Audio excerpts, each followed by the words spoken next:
strategies that align with the R-ARCSS transition objectives for sustainable peace and development, which is essential for ensuring that policies and decisions of the government are efficiently and effectively conveyed to the public. It is imperative to note that effective communication helps in clarifying government actions and reducing misinformation, and thereby fostering a sense of security and reliability among citizens. It overseeing digital transformation activities, harnessing the power of ICT to bridge digital divides, and promoting stability through impactful contributions of its parastatals. Dissemination of peace to the citizens, which keeps them well informed about the developments in the peace implementation, which shall transition the country to democratic elections. This transparency is crucial for building trust between the government and its citizens and fosters sense of ownership and participation in peace-building efforts. Support the peace implementation through initiatives aimed at development of digital infrastructure to enhance connectivity through economic governance systems to improve efficiency and transparency, and promote ICT literacy to empower citizens. By integrating these initiatives, the ministry seeks to create an environment where peace can thrive, supported by informed and engaged communities. Parastatals under the Ministry of ICT and Postal Services, Media Authority. It is a regulatory body established in 2016 by the Media Authority Act 2013 with the mandate of regulating, promoting, and promoting the development of media authority in the public sector, in the public interest. The authority ensures that media development and press freedoms in South Sudan are consistent with the Constitution and the law. It guarantees freedom of expression in line with international standards. Other responsibilities include licensing, content regulation, and ensuring that the media contributes positively to public discourse and national development. It also ensures responsible journalism and fosters an environment where diverse voices can be heard through balanced reporting and adherence to ethical standards. It counters misinformation and inspires hope, creating a foundation for lasting peace. The authority has registered up to now 293 media entities comprising of 120 radio broadcasters, 16 televisions, state television stations, 6 digital channels, 9 media advocacy groups, 52 newspapers and magazines, and 90 other multimedia enterprises.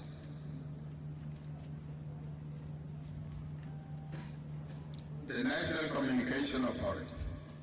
The National Communication Authority, NCA, was established by National Communication NCA Act 2012 and is mandated to regulate the entire information, communication technology, communications and postal services sector in the Republic of South Sudan. NCA mandate includes licensing mobile network operators, internet service providers, ISPs, radio stations, communications, electronic dealers, and postal services, among others. Other responsibilities of the NCAA include ensuring compliance with the national standards, manages spectrum allocation, and fosters competition to enhance service delivery and accessibility. Ensuring that all citizens, regardless of their locations, have access to reliable communication networks, allowing communities to share solutions and support one another in the peace-building processes. Ensuring data protection and cybersecurity development in order to protect the citizens. The SSBC, the South Sudan Broadcasting Corporation. SSBC is a public broadcaster owned by the government and mandated to propagate and promote government's policies, creation of awareness through news and current affairs programming, entertainment, and currently the dissemination of the peace agreement. It plays a critical role in delivering information, education, and entertainment to the public. It is instrumental in shaping public opinion and providing a platform for cultural expression, essential for social cohesion and development. It empowers citizens through educational programs, cultural broadcasts, and peace-oriented content, highlighting stories of reconciliation and progress that inspire communities to actively engage in the peace process. The SSBC will hopefully cover the whole of South Sudan in 2025-26, that is before elections. Of course, SSBC at present, the TV is working, yes, it is covered by satellite, but for the radio, it is covered only here in Juba. And we are planning to extend it, God willing, if we get the funds. We will extend it to the people of South Sudan, and it will be heard all over South Sudan before we go for the next elections. Information Commission. The mandate of Information Commission is to provide the public with access to information. The information accessible through Information Commission is the unclassified information. It oversees the implementation of information access laws, ensuring transparency, accountability in public administration. It handles complaints related to information access and enforces compliance with regulations on data privacy and freedom of information. It empowers citizens to participate in decision-making processes and hold leaders accountable, which is crucial for democratic governance and maintaining peace and stability. This commission is not yet fully established, and this is simply because of lack of funds.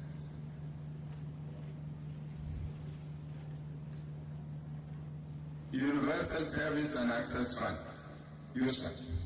USAF is a young institution under the ministry, and it was established through the provisions of Chapter 13 of the National Communication Act 2012.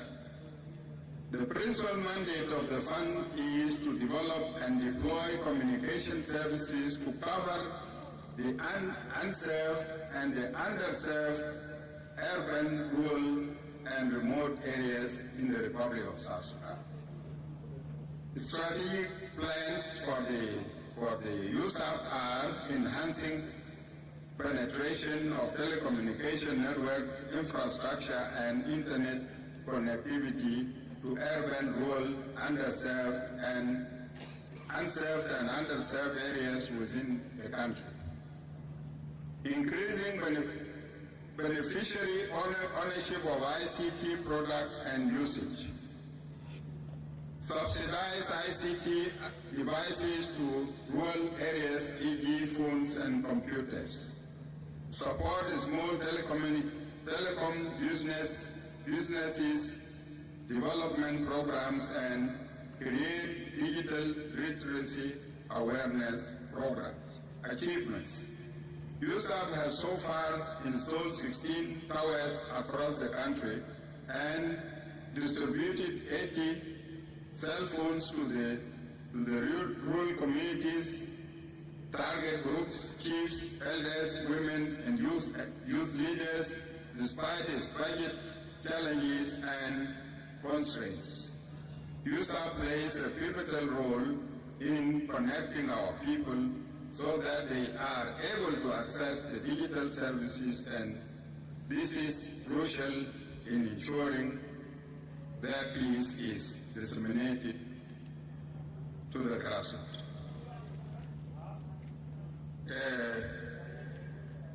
There is an overview of the communication sector here. This overview, I think you can see it.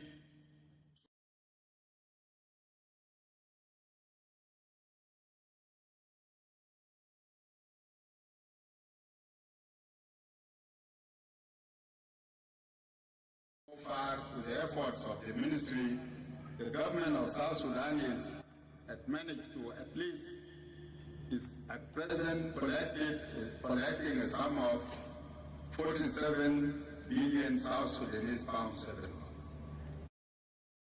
Collected, and this because of the efforts of the ministry. Anyway, you will get the details. It is there. We have also the key achievements and milestones. This from 1 up to number 10. You will go through them. This document is there. The key achievements and the milestones, you continue with them from 11 up to 16.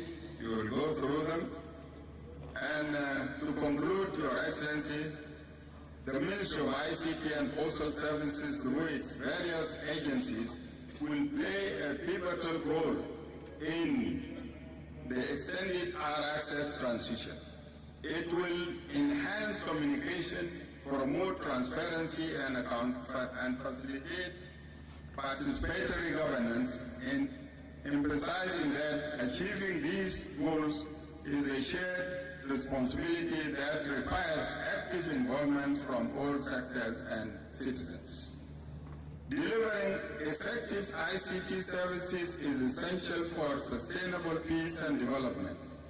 By establishing comprehensive policies and regulatory frameworks, the Ministry aims to leverage the potential of ICT to foster stability, growth, and inclusivity. Through coordinated efforts across various sectors, these initiatives strive to create an environment where technology acts as the catalyst for positive change. The Ministry of ICT and Postal Services, together with the parastatals, are key drivers in the quest for sustainable peace through strategic policy interventions and the effective use of technology. Their efforts are focused on ensuring that the extended R-ARCSS achieves its objectives and paving the way for a peaceful, free, credible, and fair elections at the end of the day. Your Excellency, this is what I can say about the ministry. In addition to that, I have some observations, or an observation which I need to bring to the attention of my brothers. Because there is no sister any longer. I bring it to the attention of my brothers that the operators who are serving in your states, we have been receiving a lot of complaints from them that you sometimes interfere with the operators. Kindly refrain from interfering with them. In case you have any complaint, raise it to us in the ministry. And if you don't want to raise us direct to the ministry, you raise it to the National Communication Authority, NCA. It is if you raise it to me, I will still pass it to NCA, which is the body responsible and monitoring and overseeing the work of these operators. In so doing, you will get a better service. This is what I can say. In addition to that, of course, while I'm standing here, there is need to respond to a question which is already lingering in your minds. And that is, why are the tariffs high? Of course, there is a lot of complaints. People have been saying, where is Michael, and why are the tariffs raised? Frankly speaking, South Sudan tariffs are the lowest in the region. They are the lowest in the region. We charge 0.4 cents per minute. Before our currency, when our currency was strong, we did not feel it. But when our currency fell, the exchange rate affected the tariffs.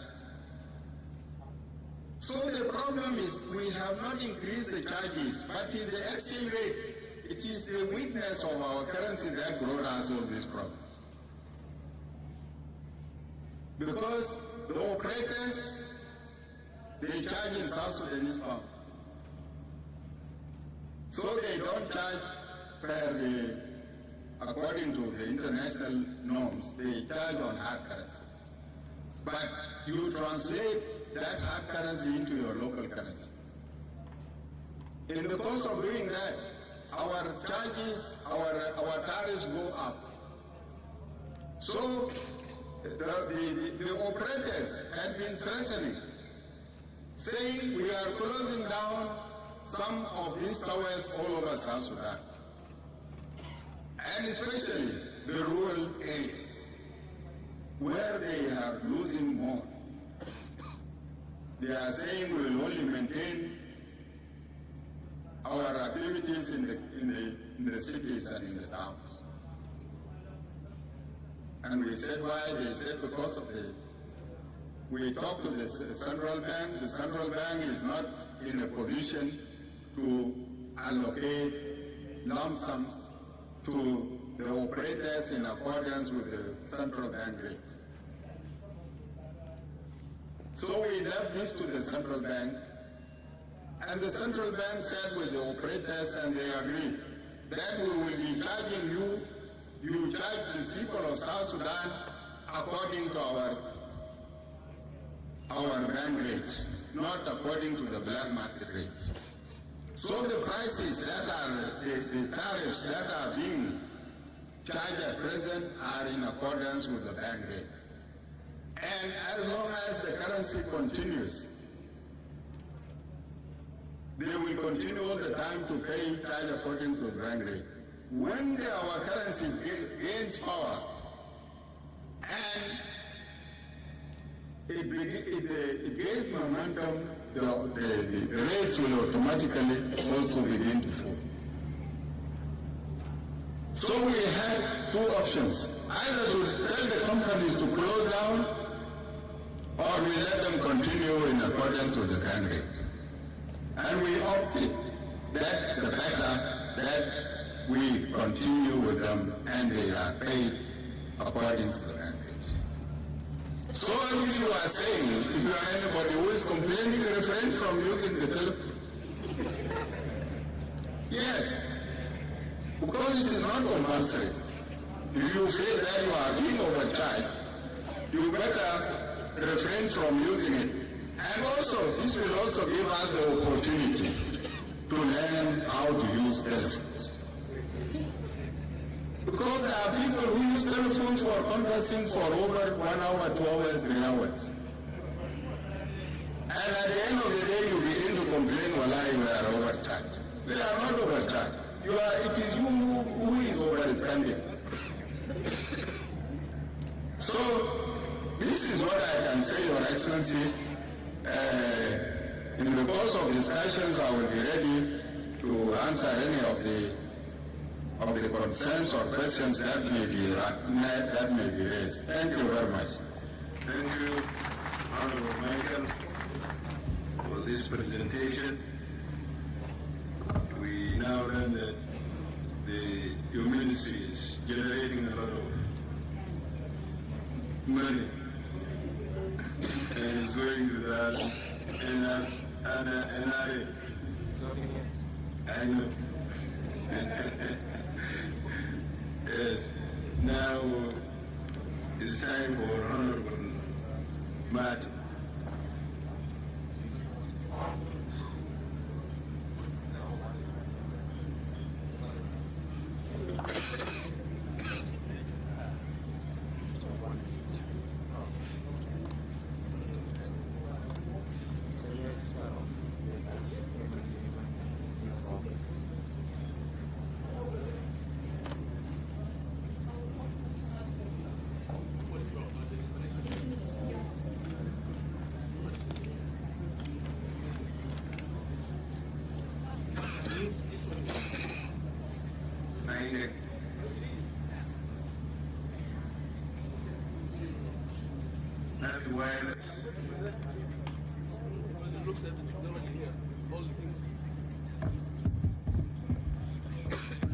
It looks as if the technology is failing us in this place. We just need a connection, which you had, you showed me. They have not done that? They have not done that.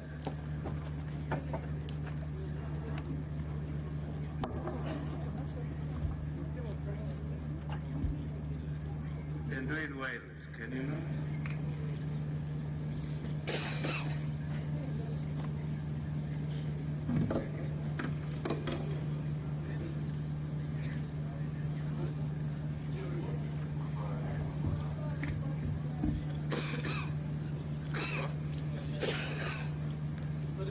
No signal at the computer.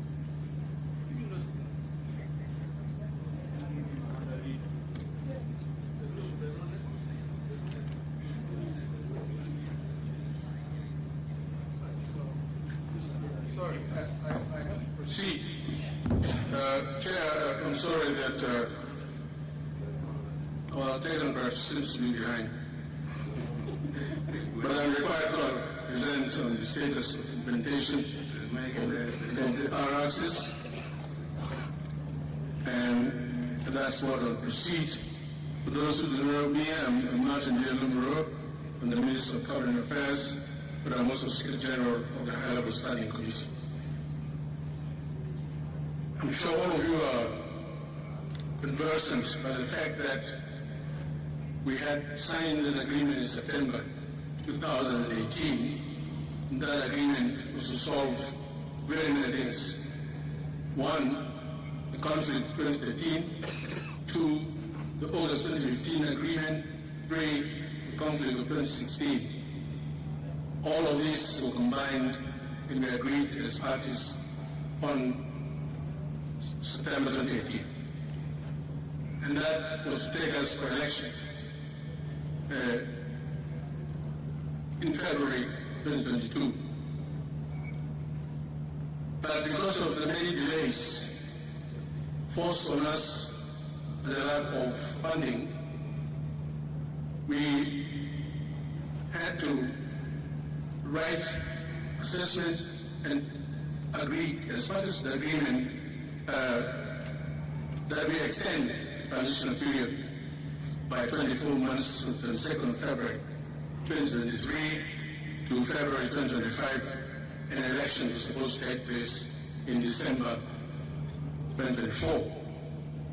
So on the 5th of July, the chairman of the National Election Commission announced the date of the commencement of the election and the process thereof leading to establishment of a government by February 2025 in accordance with Section 16(1) of the National Election Act 2012 amended, read together with the Constitution of the Republic of South Sudan. However, on the 7th of June, the government directed the high-level committee to make a further assessment on the status of the roadmap, which we did. And the roadmap, as we know, has 8 annexes. And those annexes specify important sections that were taken from the agreement itself. And those sections, number 1 was on implementation of provisions, chapter 1, and Annex 2 on pre-election activities, under chapter 1, and Annex B, 2B on the implementation of elections and post-election activities, Annex 3 on destination with R-ARCSS, the roadmap, Annex 4 on the implementation of security arrangement under chapter 2, Annex 5, implementation of the provisions of chapter 3, and Annex 6, implementation of resources, economic and financial management, and Annex 7 on the implementation of transition of justice, accountability, reconciliation, and healing, and Annex 8 on the implementation of provisions of permanent constitution making process. These are the tables of the roadmap, and they detail the steps, the things that you're supposed to do, the date when you're supposed to finish it. Oh, it's there. Thank God. So we made the assessment, and we did not read word by word but explain. So we made the assessment of each of these stages and assessed how many of them have been implemented, how many of them are in progress, and how many of them are totally pending. And as a result of that analysis, we identified 153 items and 171 articles are contained in the roadmap annexes. And this covers the whole of it. Only 17% are completed, 56% are in progress, and 98 activities are assigned. So you can see, although one can say the items on progress can be completed easily and can become part of the completed items, so that we have almost 61 items completed, we are still struggling with 98 activities. Now, we know that in the R-ARCSS, there are chapters that are not directly related to elections, and we can ignore them. We call them supportive chapters. But there are chapters you cannot ignore, and that is chapter 2 on security arrangements, so that we can complete removal of the armed forces of the opposition and relocate some of the SSPDF to cantonment, retrain them, and then we can graduate and deploy them. We want to make sure that no individual or no party still own forces. Otherwise, election has no meaning and cannot be described as democratic and free. The second chapter, under chapter 1, we have completed chapter 1 except 2 articles. There's Article 19 on the restructuring and recomposition of the commissions. And under that item, we only wait for one party of the agreement to submit its list. Otherwise, we can say that article is also complete. We then struggle with Article 20 on elections. And this particular article requires that we use the permanent constitution of the Republic of South Sudan under the agreement in order to conduct elections. Now, we had options, and the options were that we can agree as parties to use the current transitional constitutional Republic of South Sudan to conduct elections. And we also discuss and agree on the other parameters of the election, such as the geographical constituencies, such as population census, all of these 10 points which we had discussed, we could not agree, all of us, that yes, we could use the transition constitution to part of South Sudan to conduct election by December 2024. As a result, we captured all the results and took it to the expanded meeting of the president. And this expanded meeting that people talk about is a meeting of the presidency plus chairpersons of the parties that have signed the agreement. And the expanded meeting of the president resolved to direct us to implement access to conduct, to instead consult the organs that are responsible for election. So we talked to the military sector, to the JDB, JTC, JMCC, and all the other organs to see what is the status of the implementation of their specific responsibilities. We also spoke to the National Election Commission, we spoke to the National Judicial Review Commission, the Political Party Council, and the results were that they are not able to support election and requested for, in brief, 18 months extension. So the extension we have made is not a political extension, rather a technical extension, based on the ability of the institutions concerned with election to be able to conduct election that would be described as free and fair.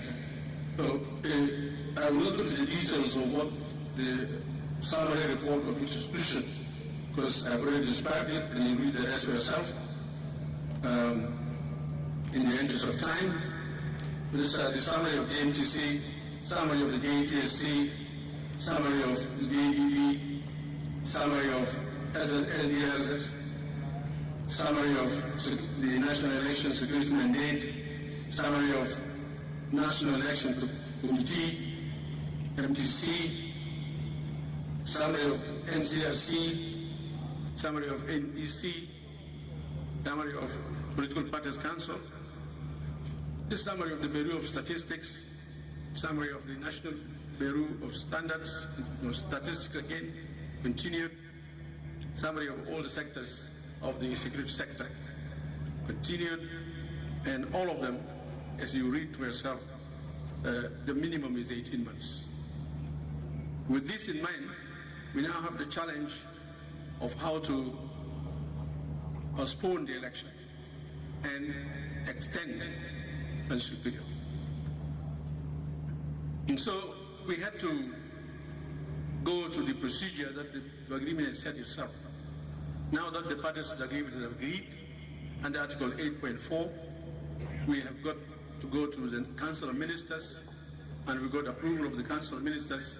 Then we went to the big war in the RGM, where you have 43 voters, only 10 of which constitute the political parties, but then you have society, you have the region, you have international community, and many of them were opposed to postponing for elections and an extension. So you can see how much explanation we had to do. Now,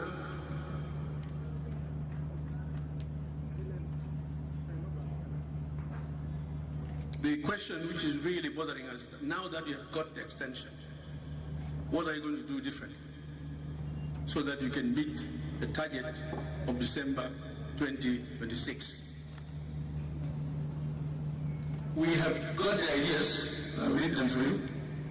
The party secretary to the R-ARCSS asserted that in the last 6 years since the signing of the agreement, September 2018, and the roadmap in August 22, peace and security has prevailed in the country, as the SSPDF and the opposition forces uphold peace agreement.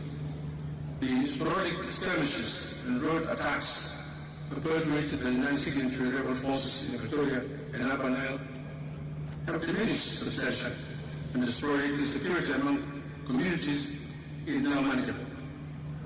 The parties signatory to the agreement believe it is extremely important to maintain the peace, security, and resulted political stability ushered in by the R-ARCSS. And the parties therefore recommit to accomplish activities, maintain the improved trust gained by the parties during the intervening period, and aim to achieve permanent peace and security and political stability in South Sudan by ensuring that elections are conducted in a secure environment, well-established electoral system that will deliver free, fair, credible, and democratic elections to avoid return of country to war. In conclusion, therefore, the parties are cognizant of the sluggish and behind-schedule implementation with the majority of the provisions of the agreement.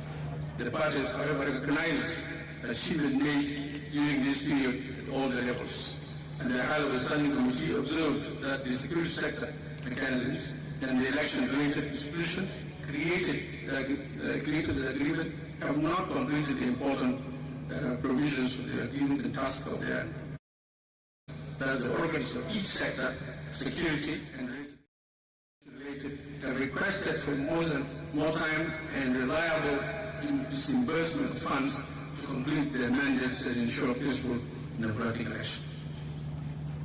So the way forward, all the security mechanisms and the election institutions require time to complete the important tasks of their mandate in order to conduct elections. The time frame for security sector mechanism is 18 months, while the time frame proposed by the election institutions range from 7 to 18 months. Therefore, based on the reports of the concerned institutions, 18 months is the longest time. The constitutional making process covers a series of activities. The completion of all the core National Constitutional Review Commission tasks in progress and outstanding. B. Article 6.6 on the executive revitalized agreement conducting adequate consultation with all the stakeholders, and Article 6.4 on the permanent constitution to be completed not later than 24 months before international elections. Article 6.13 on the process of constitution making shall be led and owned by the people of Salva.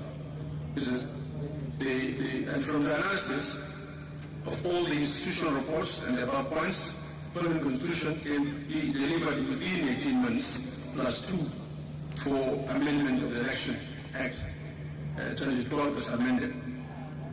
The constitution requires that if the constitution is written, you still need 2 months to now review the National Election Act. And you add 2 months, that is 20 months in total that is required. So that's making total of 20 months.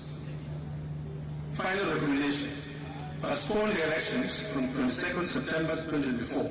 Then, 1, allow the remaining 5 months, which is now to February, which is the transitional period of the roadmap, which will end on February 2025, for mobilization of funds, whereas the election-related institutions continue with the implementation of the articles which are in progress or outstanding. And 2, extend the current period of the roadmap of the R-ARCSS under item 4.4 by 24 months, which now will extend from 22nd February 2025 to 22nd February 2027, but elections 2026, because you need 2 months to form the new government. But that's why you are reading 2027.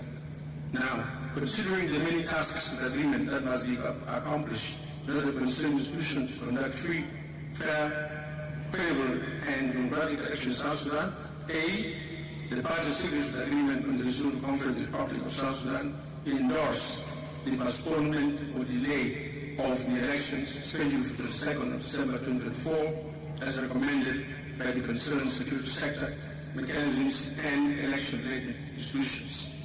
B, the parties to the R-ARCSS agree to extend the transitional period from 27th February 2025 to 27th February 2027 and conduct elections December 2026, i.e. 2 months before the end of the new transitional period in December 2027, when elected government will be up and running by then.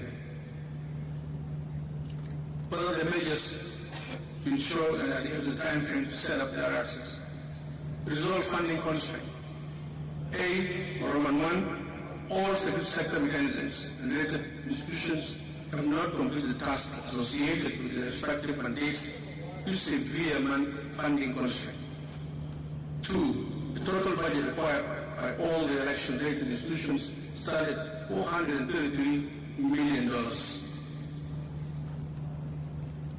Serious.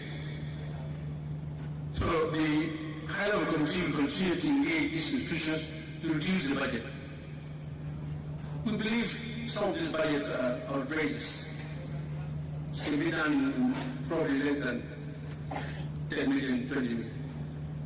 So we will continue to engage them. The security sector alone wants 133 million, with the NTC reduced to 95. So NTC has reduced the requirement for 133 to only 95. In addition, the National Election Commission budget is 73 million, which we believe can be reduced substantially. In order to make our friends even look at us as logical, if you present this budget and you say you want them to help, they don't think you're serious. Measures that continue, all the election institution budget, we add the election-related security, that's 640 billion, and that's, I don't believe that. The bulk of funding must be generated internally, and external donors will only chip in if we are seen to be serious and accountable in our expenditure. The following is recommended to showcase government seriousness in resourcing the implementation of the agreement. One, tap into all the sources of income that we could master, including, I hope, from the states. B, adopt austerity measures and cut down on infrastructural projects. C, implement strict and prompt accountability measures on dealing with finance.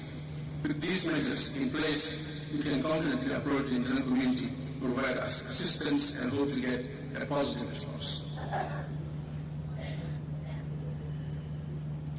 Monitoring and evaluation of the role of high-level international committee. To include in its mandate the role of monitoring and evaluation committee, provide an early warning mechanism for any delay in the implementation of the activities of the agreement, and to report progress on a monthly basis. In the past, we only deal with implementation of the agreement at mechanisms of the but we do not actually involve ourselves in monitoring and evaluation. This time, we will monitor, we will evaluate. The good news is that I wrote to them 3 weeks ago, and they have submitted a report on how they spend the money which was given to them. And that's good, because now they've justified why they should get the next payment, and that's a good thing. The monthly report shall, among other things, include identifying the activities which those implementation is behind schedule, finding the causes of delay, and suggest remedial measures. Decision expected to be taken by the leadership, and that has been done. The expenditure of the presidency to endorse the postponement and delay of the election invoke Article 8.4 of the R-ARCSS to extend the election period as already done. You can see that these are the activities of each of these institutions. You read them for yourself, and we have asked them to give us new schedule and timelines which they should adhere to. This is one of the election commission. Again, they review the timeline, and we will make sure that we force them to comply. This thing which is called high-level committee is only representatives of all the parties that have signed that agreement. And they are there to be able to discuss together, to discuss issues related to the agreement, and to be seen as a team that work together. Remember, this is a coalition now, and the position of the government will be given to the party, not to the individual. The party then assign and delegate someone to represent them in their position. So this is just a description of what they are and how they work. You don't need that, but signatures, it's a resolution of the Council of the Presidency which gave us the power to proceed. The resolution, there are many of them. Again, the signature of the Vice President, the President and the Vice Presidents confirmed that was legal resolution of the Council of Ministers. And finally, we agreed that the process of amending the agreement proceed once the agreement Why go to Mahini? The president Self. himself, Kameni has been covered by the president, Good. so you don't need to get to it unless you have. No. That is very helpful. Okay. The agreement has covered itself. So it has structured itself from the presidency right to the counties. And it says, if you're going to change it in any way, all the parties must agree. And then you must take the agreement with the council of ministers. And then you take it to RGM. And then you take it to parliament. And that's why when people complain about the government does not want to Mahini, it's because the agreement has protected itself. So if anything is coming in, it has to pass through that procedure, signed by the parties, taken to the council of ministers, taken to RGM, taken to the parliament, and then change the constitution. You can see how difficult it is. But it is good because it makes it difficult for any one party to act and allow others to complain and to cause problems. From the outside, you see that there are only 5 partners to the agreement. But in fact, there are 45 parties in the agreement. The Aitugan alone is 14. That's the SPLM, which is the main body. It is national agenda. And another is in road to change. That's 14. SPLM-IO is the only one that is 1, and AFDs. Salva's official alliance has 9. The OPP have 20. So even within these parties, because we have allocated the positions to each party, if somebody else remove a representative of the party from their government, there is complaint. That's why we say, see problem in OPP, see problem in SOA. And this is important for you to note, that those who represent different parties in your government at the state don't allow people to come and round you up and cause you problems. You can consult with us, things are filed, and we can confirm that yes, the individual representing this party is X or Y. That's how this agreement has conducted. Do I agree with the government?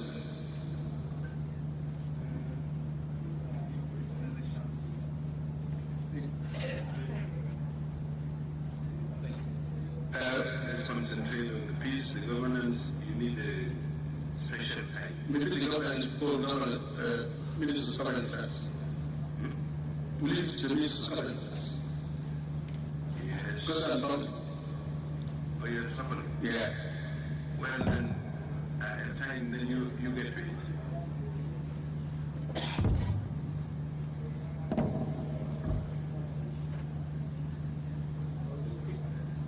Have you copies of this so that they can follow you well? Secretariat, copies.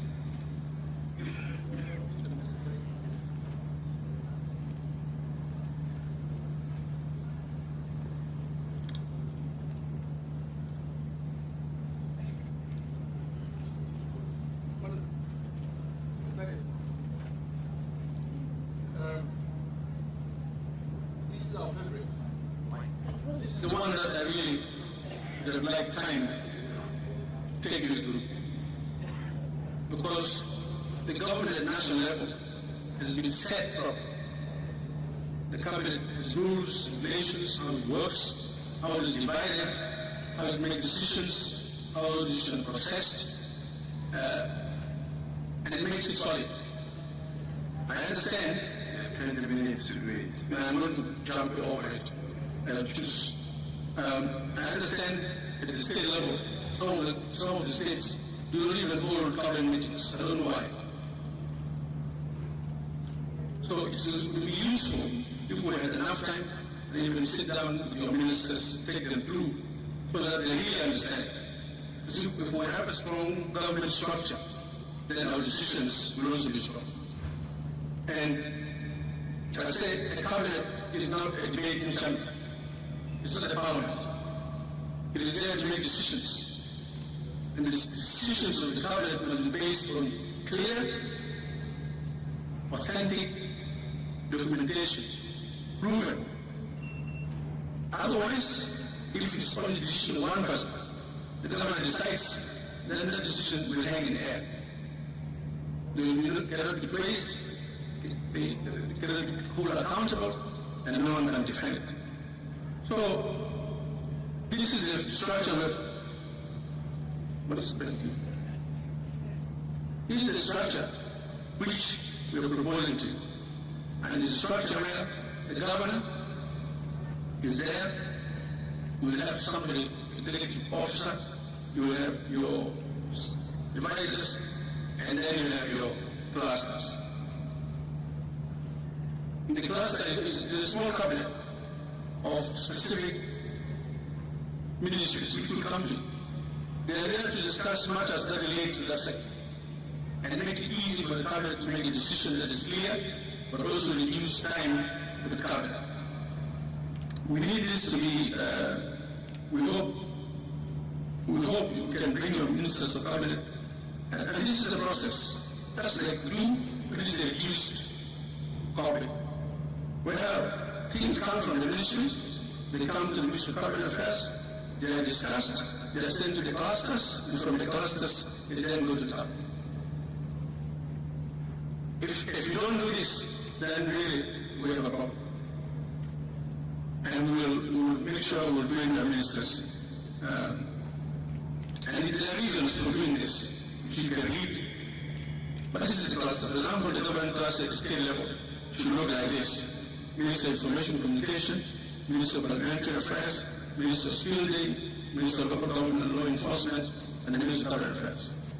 These people discuss things to do with governance and security.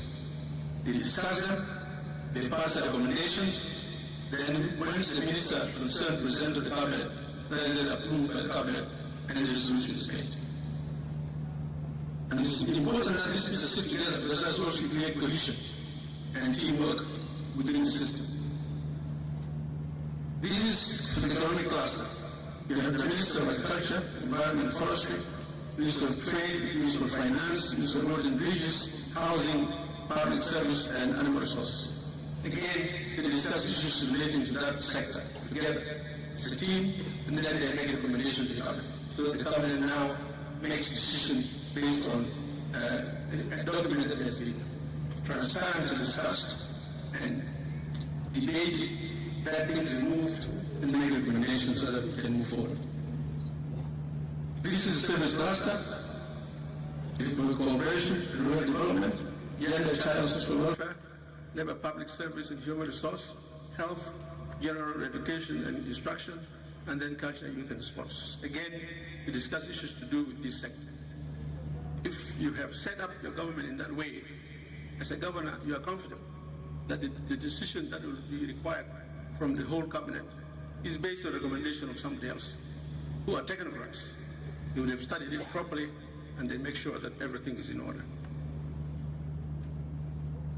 I'm being selective, but we'll send to you the electronic copy.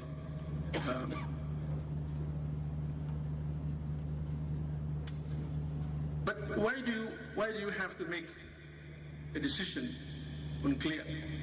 Everything must be based on good governance, and good governance, Jama, is not something that you have to. It's a set of questions of how you plan and how you implement. So if I was planning this governance forum, I would ask myself, do I need this forum, really? Is it the time for it? Does it have budget? Is it approved by somebody? Can I defer it? If not, then you go to implement and monitor.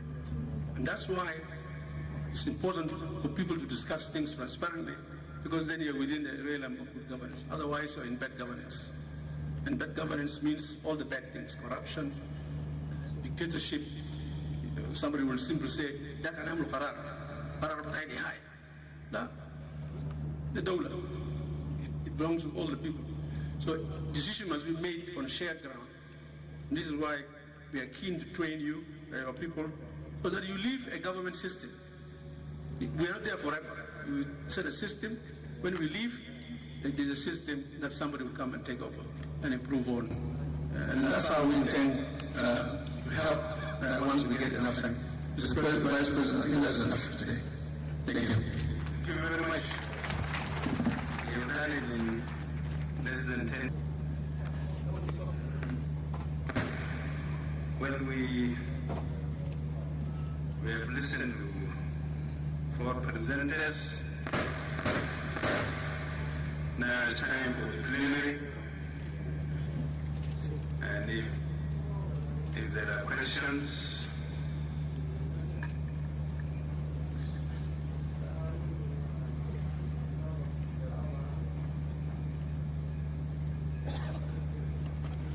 Nafi,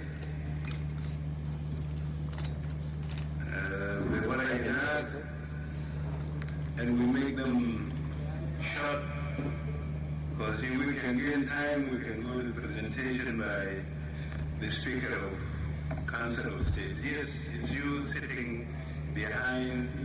I think you come from Central Equatoria.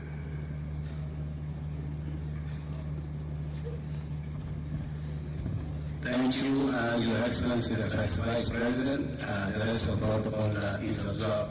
I'm General Francis, the Minister of Peace Building and the Acting Minister of Information, Central Equatoria State. First and foremost, I would like to appreciate the presentation of the ICT and Postal Service Ministry. This was great, and I quite agree with all what he has said. But what was lingering in my mind was that it is good to hear that this ministry is one of the most important ministries also in a country and a state.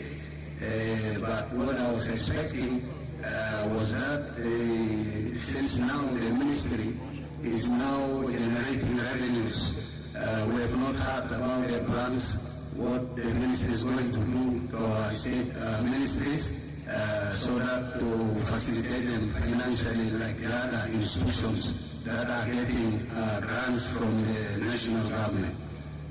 Two, I wanted to know what is the link of how ICT ministry and postal service is connected to fiber optic, because there is a hint of us migrating to a digital world, and before some years back there was this talks of fiber optic and so on and so forth, because we know this is one of the most important vehicle that can take South Sudan to migrate faster to the digitalized world. So I wanted to know about this. Where is this project of fiber optic?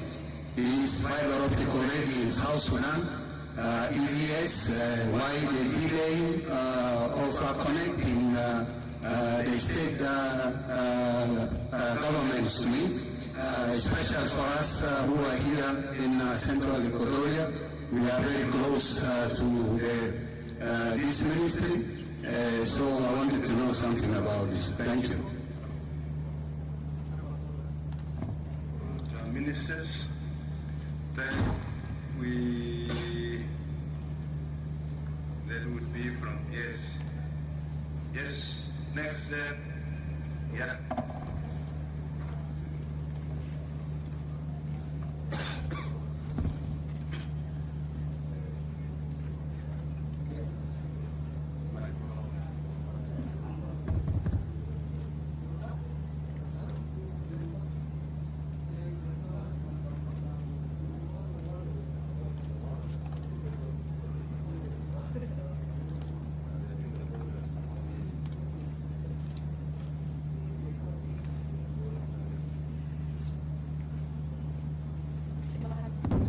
Thank you, Your Excellency, the First Vice President of the Republic, Dr. Yalmakan, for giving me the chance.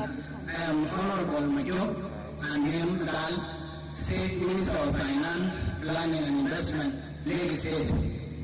I want to appreciate the presentation from Honourable Dr. Martin here. And one question that I wanted to ask, since we are shared dialogue and to be transparent and accountable, you have talked of the state that they are not conducting a council of ministers.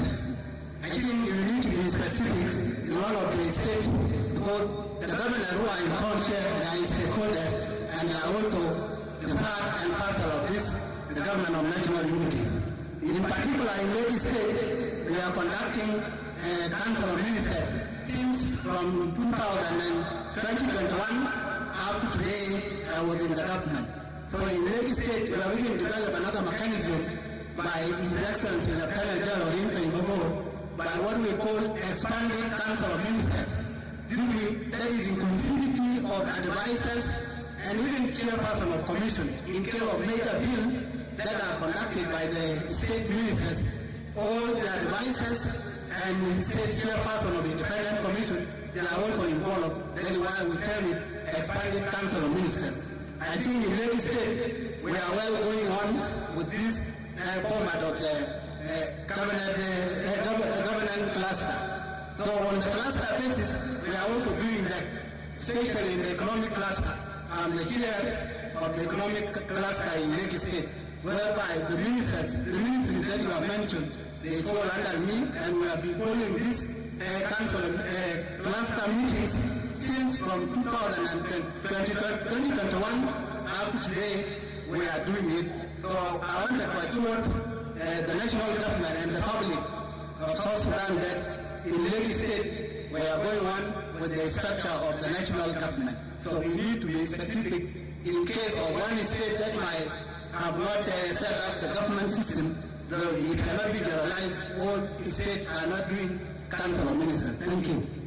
Thank you. The next to him, another one. Yes.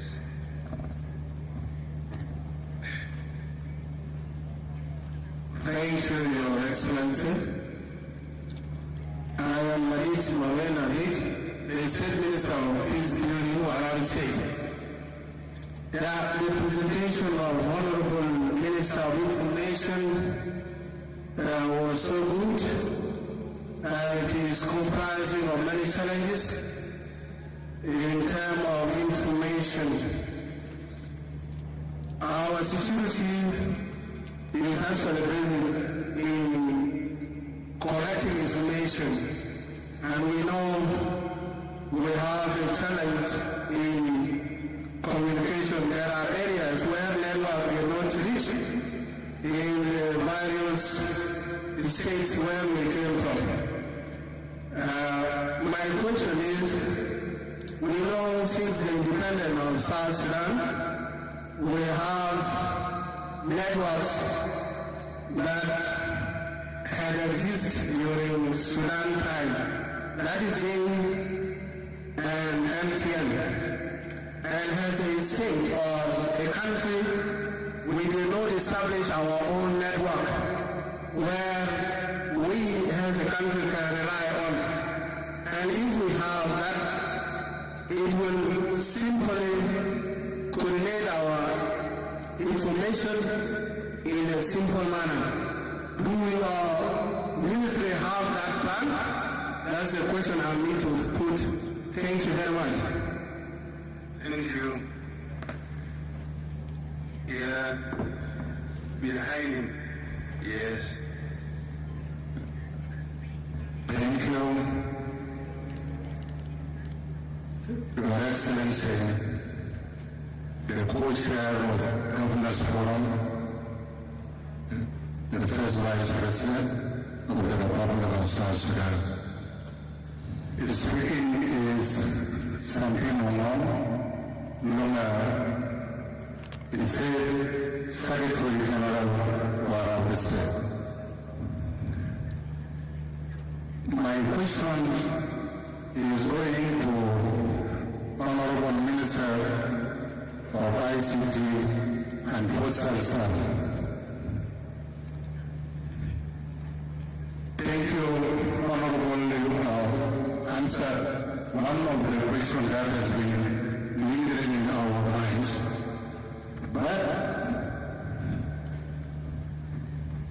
you have also invited another question on you. You say NCA is one of the postal head of the network operating companies. And as ministry, you have a role to regulate any network operating companies to be adhered with any regulation of the ministry. My question is, you say South Sudan is at the lowest, where we have 0.4 cent, without considering the wages the civil servants are getting. As I speak to you as the Secretary General, my wage is less than $33. And if I'm to be charged of 0.4 cent for any communication I'm passing, now what am I doing? If you wanted us to cease the use of phone to avoid overcharge, where is the role of the government for us to provide services to the people? Some of us are aware of the ministry, especially NCA, levying much taxes to these companies. This prompted the operating companies to take an advantage and get this money back from the ordinary users. Why don't you look at us? See the life of ordinary citizen is in the hand of the government. Thanks.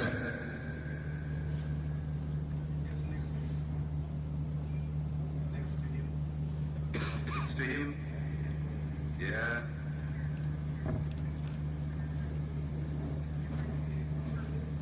The person is behind him. The next to him is the one. Thank you, Your Excellency. I'm Honourable Gabriel, the Minister of Peace Building, Jonglei State.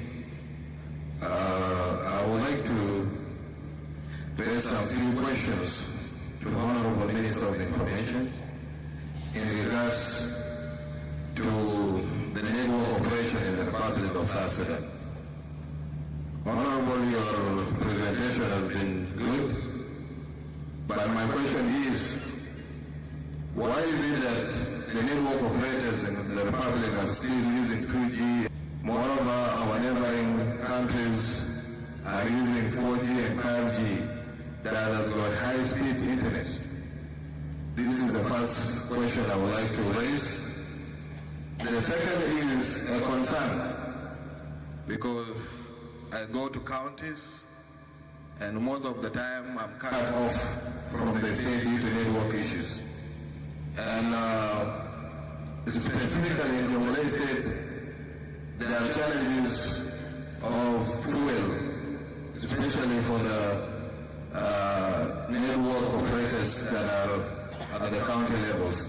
What alternatives do your ministry have in place for us to have stable networks in the counties? The other part question I would like to raise is in regards to what is happening in our country. There is so much misinformation and disinformation in this country. As I stated earlier on yesterday, people were running because they were misinformed. What public domain does the Ministry of Information have to inform the public, so that in case such issues arises or people are being misinformed, that domain will be used to inform our citizens? In regards to the same misinformation and disinformation, I would like to also raise a question in regards to cyber crimes. In our country, citizens have taken advantage of the internet, especially the social platforms, to defame leaders and also people of high profile. And they go, free without being taken to courts.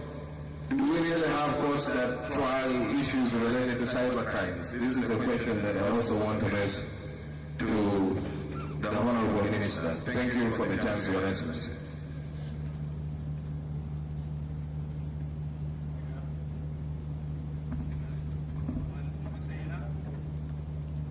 If you come from one state, please, you associate your questions. Yes.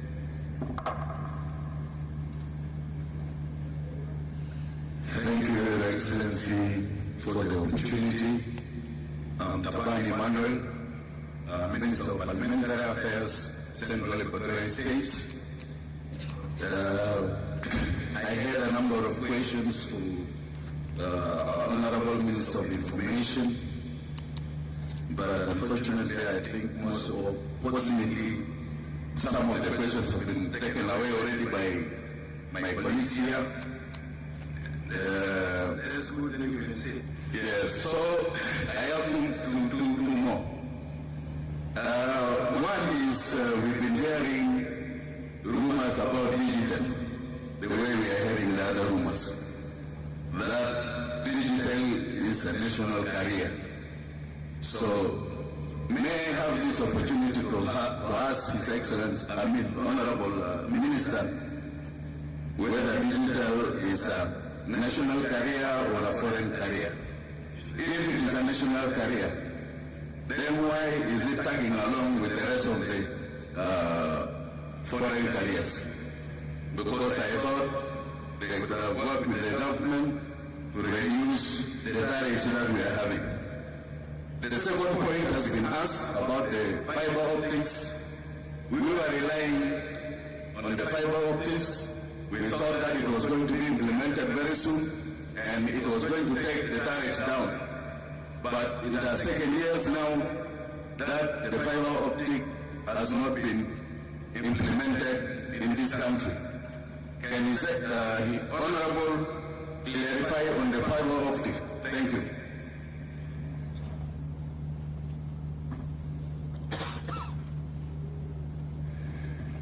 Yeah, let's go to... Yes. Yeah, thank you, Your Excellency, the First Vice President, and Honourable James Severino Morris. I'm the State Minister for Local Government and Law Enforcement, the Secretary of State. I think my questions have been asked. I have only one remain. Thank you, Honourable Michael McQuay, for knowing what's lingering in our heads already about the companies operating in South Sudan. I think we are not complaining, or majorities are not complaining about the tariff itself, but we are complaining of what we get after we subscribe. For example, you subscribe for a bundle of 24 hours, so it only takes 1 hour and it's exhausted. This is where the problem comes. Tariff is not an issue, but what we get when we subscribe, this is the problem. Though we have tried so much not to download many documents, but still, the most it can go is 3 hours. That means we are cheated within 23 hours. That's what's actually lingering in our minds. As you know, nowadays, our students from university are downloading much of the documents. So this is where actually people are complaining. Thank you very much.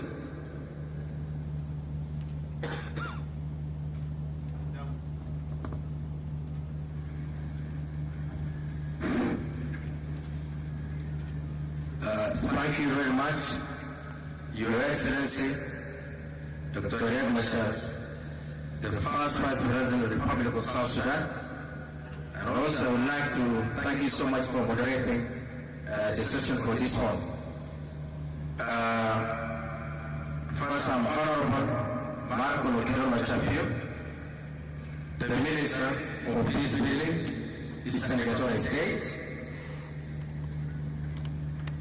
I would like to thank Honourable Michael McQueen for presentation, especially about the information and communication at the ministry.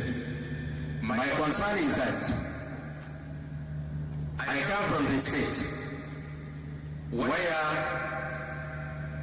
we have the challenge of the network system. When you go far, the area of Dosso Timor and some areas also part of Eastern Equatoria State, it's very hard for the government to conduct some of the activities, and especially when there is a crimes and communication become a challenge. I just urge the Ministry of Information to coordinate with those companies to expand the network operation system in 5 areas, some of the state, so that we can be able to curb the crimes in those areas. Another point I would like to ask the Honourable the Presidential Affairs, Cabinet Affairs, in regard to some of the items and provisions that have not been implemented in regard to conducting elections. It's very important to put the mechanism and the time frame for those provisions to be implemented so that we avoid an issue of another extension. Because we always do extensions with the same provision and we don't implement. What will be the guarantee and the mechanism that you put in place to ensure that the 2 years will be enough to implement the election in this country? Thank you.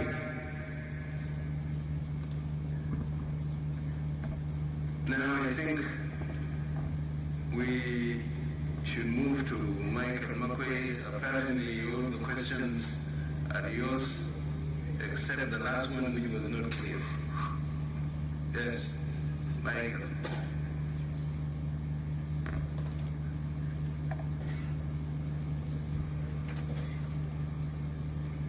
جيبوا المنصة رجعوا بالمحل. Secretariat, you need somebody else. Yeah? Somebody is coming to assist you.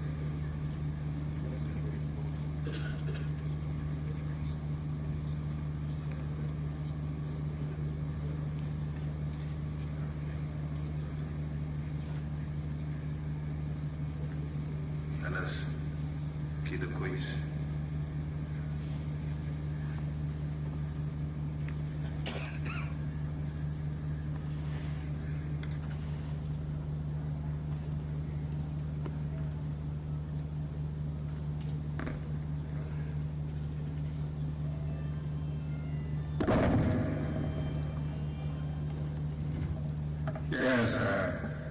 Yes, Your Excellency, First Vice President, allow me to respond to some of the concerns which have raised.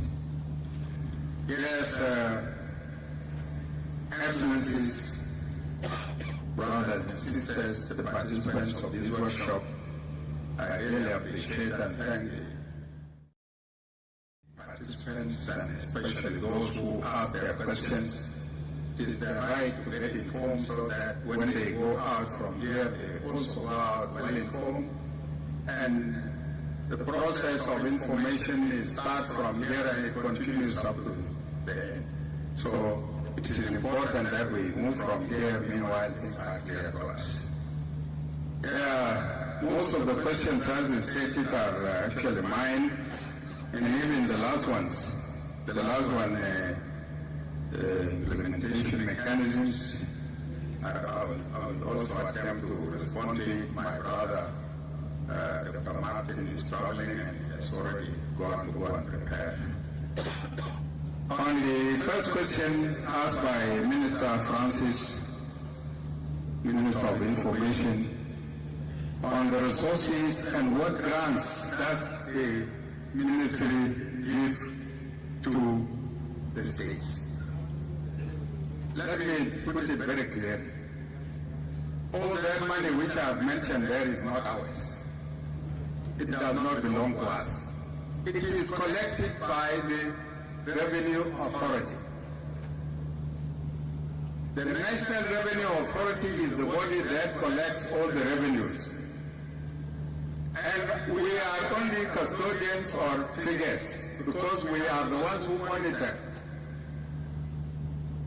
We are, as ICT person, we monitor the revenue that is being collected and from which institution. That is all that we need, but the collection is received, the collection is done and received by the NCA, National Revenue Authority. So there is no way whereby we can give you any grant. The Revenue Authority, the National Revenue Authority, on the revenue that is exactly generated by the NCA, it is given 5% for the services. That 5% does not even meet their requirements, leave alone the rest of the ministry. So that is the situation in which we are. And if at all you need any grant, it is and the Revenue Authority collects it and takes it to finance. And it is that money that you budget for. And it is from that money that the grant goes to you in your states. So that is it. So we have no way we can do anything for you up to the time when we are allowed to use our revenues. If at all we will be allowed to do that. So that is what I can say about the revenue, about the grants to the states. About the fiber optic. Yes, people are moving to the digital world. But moving to the digital world means money. It's not just like a walk. It's not a walk. You need to spend so that you go there. So are we funding these projects so that we move to the digital world? Yes, we can see it. The digital world is there. But how do we reach there? We reach there through money. No way we can go without spending. And as long as we are not funded, there will be no way that policy, that plan will remain in paper. Because we will not be in a position to implement it. So, the fiber optic is now here in Juba. We have two companies. That is Digital and Moyo. They are now operating here. They have come to Juba. There is a third company that is also arriving in Juba now. And they have not moved out of Juba. They have not moved out of Juba because this process is a difficult process. For the fiber optic to reach here, you have to dig from the borders up to Juba. Lano, you have to lay down the fiber optic. So you need to start digging from there. 1 meter deep, and we dig it from there up to Juba. And from here, if you are expanding anywhere, you keep on digging like that. So you will be digging the whole of South Sudan. It's not a simple task. It is expensive. And it doesn't immediately pay. So it needs investors who are capable of waiting. It needs investors who are capable of waiting and waiting patiently to recoup their money, and then the interest begins to flow. It is the cheapest, of course. But it is expensive at the beginning when the investor is laying down the time. And business people are the most cowardly people.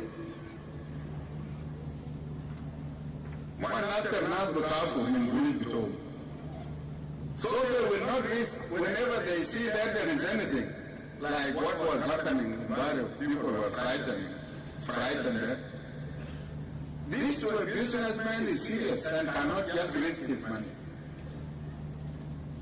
So the first thing is that we need to ensure that there is absolute security. This is what will assure the investors to come to South Sudan. This is what will assure the fiber optic companies who move outside Juba. But as long as that security is not guaranteed for them, they will not be ready to move outside Juba. Those companies that are here now, the Moyo and the Digital, they are here at your disposal in Juba. It is not our duty to connect it to your office or to your house. You contact the company and they will extend it for you. Our duty is to bring it up to the point. But from movement from there into your house or to your office is yours. It is your responsibility. So that is what I can say about the issue of the digital. We are moving, yes, and we are not connecting the states because this is not a state-owned business. And even if it is a state-owned business, we have no money to extend it. The operators, the companies, the investors are the ones responsible and they are the ones supposed to extend it. Yes, they express interest to continue. They express interest to go. Whether from here, you follow Mangara Road, the road is going up to Barghazal, they are ready to go by the road. And from here, from here to Mangala to Bor, and from Bor that way up to Ren, they are ready to go there. But they don't feel secure. What about the river? Laying the river is under the study. We are studying.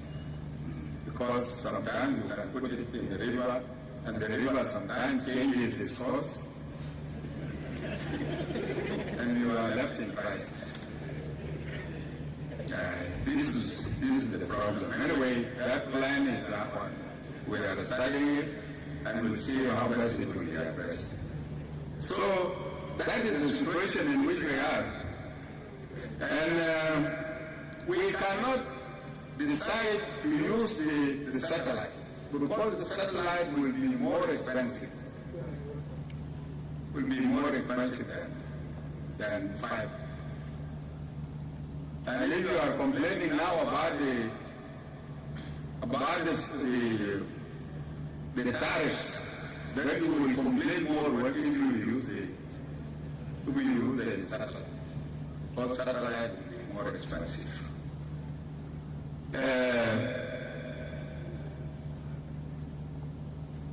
What's the possibility of using Starlink?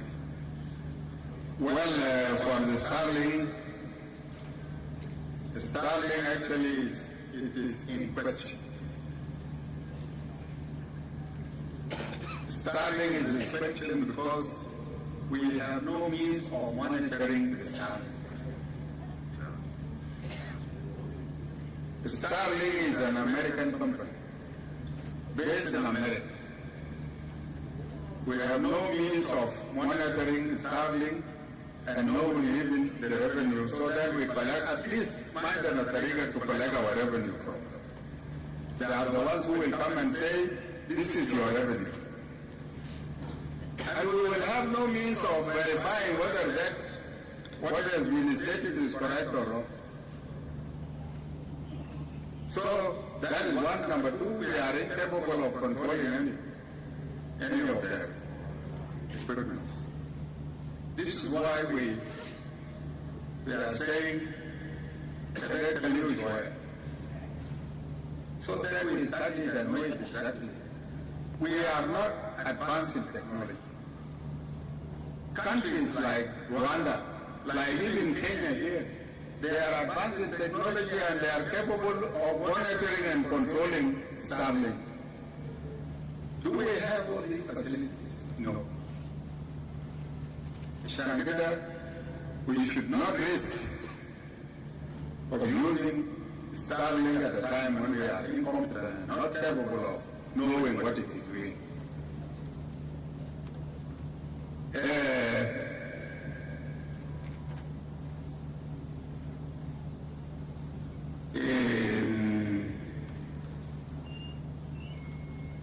Yes, Minister Magido Warabu said some areas are not reached in the states.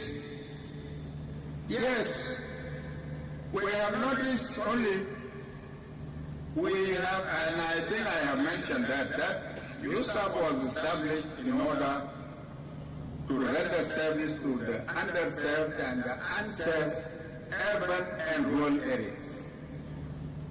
By the way, operators are business people, including these fiber optic people. They are business people. Now they're in Bush. There is no way you will expect an operator to go and put up a tower in a place where the customers are only 5 or 10. Mahamumkin.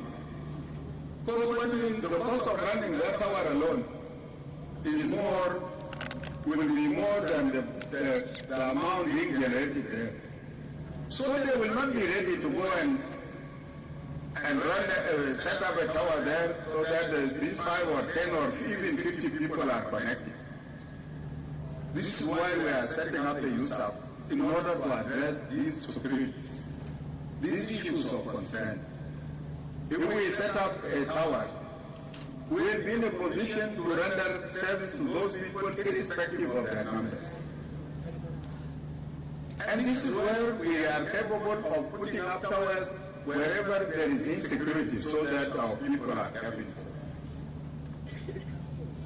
But you cannot call an operator to below you go and set up a tower in North.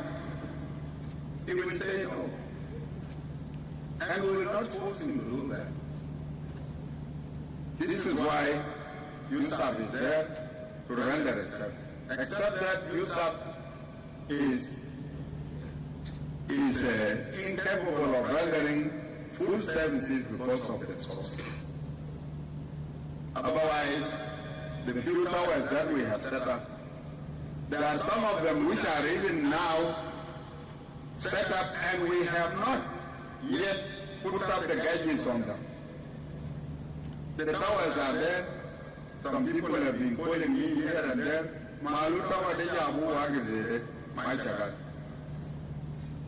It is because of these constraints. But we are trying our level best to connect anybody and make sure that the people of South Sudan benefit from these services. So that is the situation in which we are extending the services. In South Sudan, there are areas which are completely isolated during the rainy season. And there are some areas which are accessible throughout the year. Those areas which are accessible throughout the year are the areas where we usually try to set up, to connect them during the rainy season. Areas which are not accessible during the rainy season, we usually try to connect them during the dry season. And movement during the dry season sometimes is limited even. This is where we are, and these are the problems that we are living with.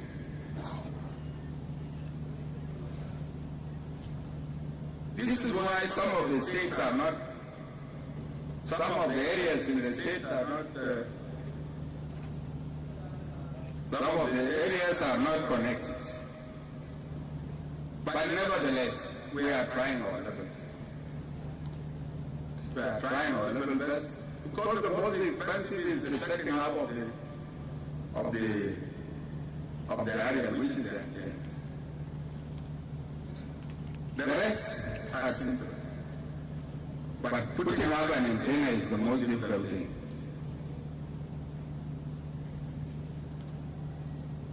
For years before independence, or when we signed the CPA, we came to South Sudan. We found that South Sudan had operators. There was what they call Sudani. There is what they call Zain. There is what they call Reba, and so many of them. With the independence, all these companies put out. And we had established, so we were left only with Zain and MGN. Then there was established a company too. There was a Yamtel. There was Yamtel. Yamtel collapsed because of its own reasons. And unfortunately also Yamtel by then had misled us. And we were made to believe that Yamtel was a government company. But at the end of the day, when it collapsed, it turned out that it was a private company. And we named it as one, it's no longer there. We came to Vivacell. Vivacell is one of the companies which we allowed to operate. These three companies, these two companies were each working on license issued by the government of Sudan. The same thing with Vivacell, who was issued a license by the government of Sudan. With the independence, we were supposed to force them to acquire South Sudan license. Because those licenses by then would be deemed to be foreign licenses. According to the law, they are foreign licenses.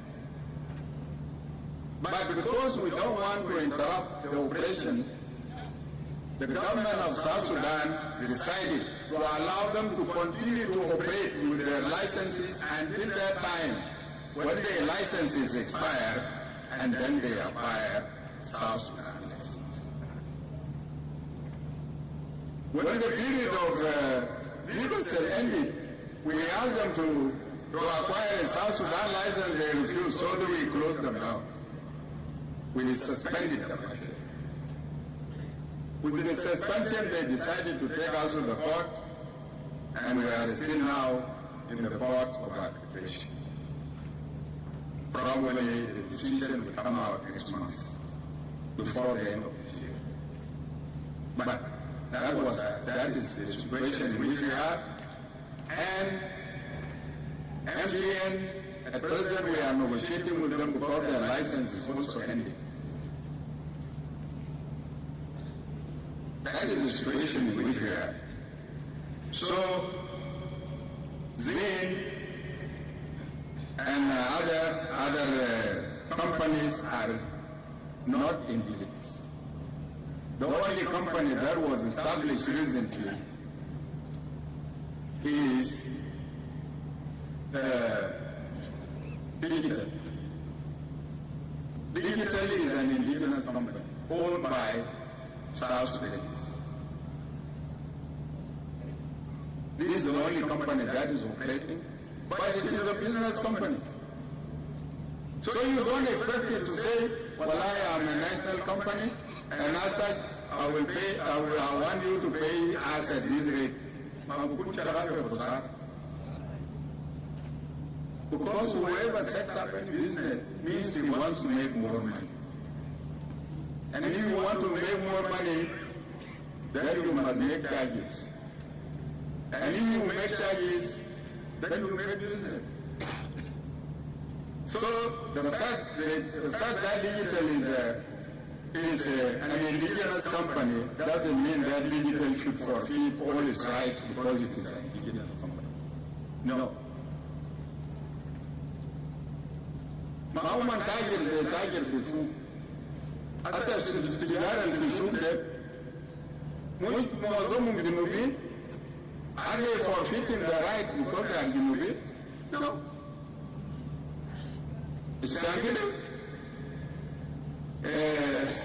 digital is an indigenous, yes, and it is trying to expand more. What it is doing is that it is trying to go to areas which are not covered by others. And we are trying to facilitate it and encourage it so that it can expand further. But it has also limitations in terms of its own capital. This is the situation in which we are. So, we don't have, we had a plan of setting up an operator, a national carrier. But when you set up a national carrier, experience has shown that whatever is publicly owned is usually mismanaged. There are no publicly owned enterprises that have really succeeded. They are usually mismanaged, and as such, we don't have that idea, but we are trying. We have tried to come up with a joint venture with a company which was called Niletel. But unfortunately, Niletel, with the collapse of Sudan, the owner of the company decided to move out. So Niletel could not take shape. We are still optimistic that we are looking for a good partner with whom we can partner in order to make it a national carrier. But even if so, that would not mean that we will be in a position to allow it to make charges at will. There is only one way whereby we can talk of reducing the charges, the tariffs. That is if the government is ready to subsidize. If the government is ready to subsidize, then we will be in a position to give it at any rate, or whomever pay the difference to the operators. But are we capable of doing that now? To me, I'm sure we are not capable. Intermittent subsidies when you have enough.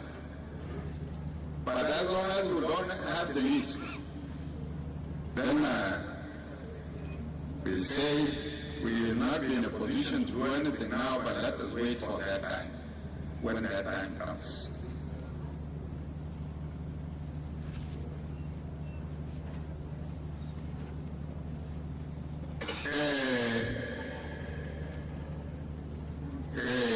Secretary General of R-ARCSS NCA, National Communication Authority, is a regulator. It regulates the operations of the operators and all the other digital service operators. This is their task, and they are the ones who are in charge of that. Yes, all the parastatals which I mentioned here are under the Ministry of ICT and Postal Service. I am responsible to these institutions or these parastatals in terms of policy and guidance. Policy and guidance. I give them the policy, give them the guidance, they go on operation. I see that they are not complying, then I call them and I let them comply. This is our relations. but I don't have the immediate management of the day-to-day affairs of any of these parasites. That is our working relations, and this is what is regulated by law.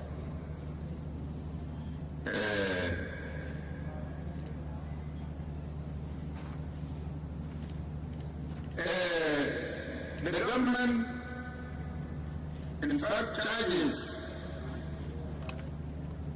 are regulated by law. And if at all there are any charges there are any taxes that are being levied, these are charges that are levied according to the law.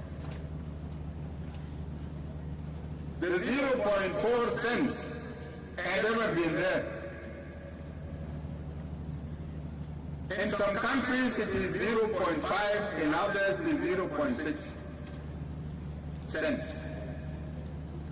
For us it is 0.4 and we are still holding on to that. We are keeping it because we don't see any reason of expanding it.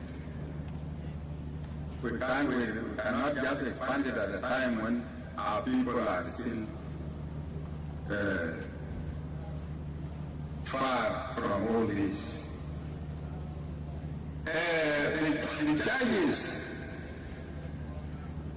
The charges that are, the tariffs that are being charged,